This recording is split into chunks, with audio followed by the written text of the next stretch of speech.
As Congressman Gil Cisneros is a Democrat from California, a member of the House Armed Services Committee.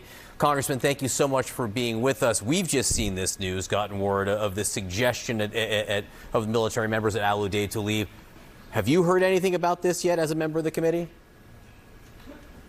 It hasn't been brought to my attention as a member of the committee yet, but I was kind of just scrolling through the news and kind of saw that myself. And look, it is pretty standard. When I was at the Pentagon, when we kind of thought there was a threat or something might happen, we would at times ask personnel to leave or really kind of more importantly their families to get out of the area.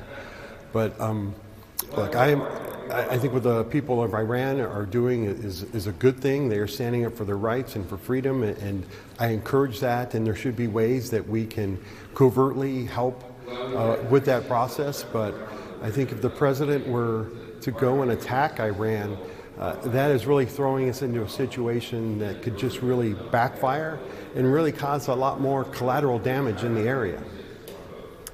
Why? I mean, why? If the Iranian regime is teetering on the brink, and this is all theoretical now, and in theory a U.S. airstrike could push it over the edge, would that be something desirable to U.S. interests?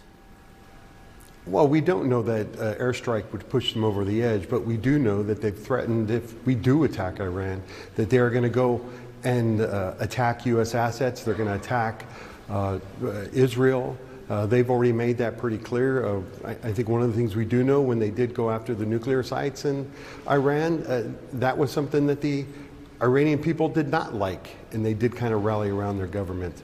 So we don't want to give them an excuse to kind of go in a different direction. I think right now we should support the efforts of the Iranian people and kind of figure out a way that we can encourage them to keep this going. And there are covert ways that we can do that, but to just go out and flat out attack them is just throwing us into another situation. And look, I do not believe the president really cares about the Iranian people. I think it's just like in Venezuela. It's really, for him, it's about the oil.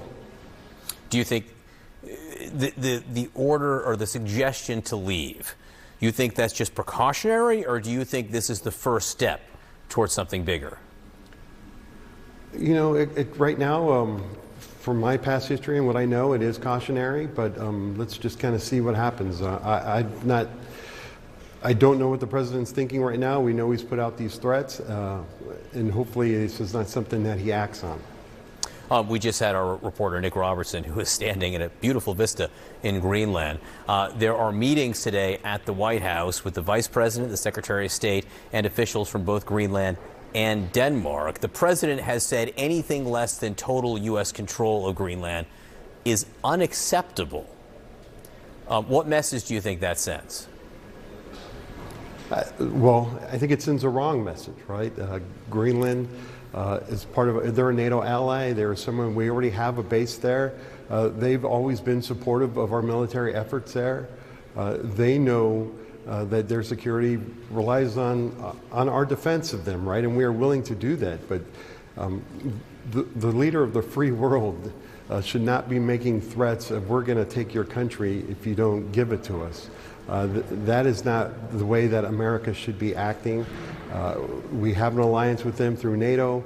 We need to ensure if the president says that China or Russia will take it, you know, because of NATO, we will come to their defense as well as the other NATO countries will, if that happens, right? But the only one who's threatening Greenland right now, unfortunately, is the United States, and it's not China or Russia.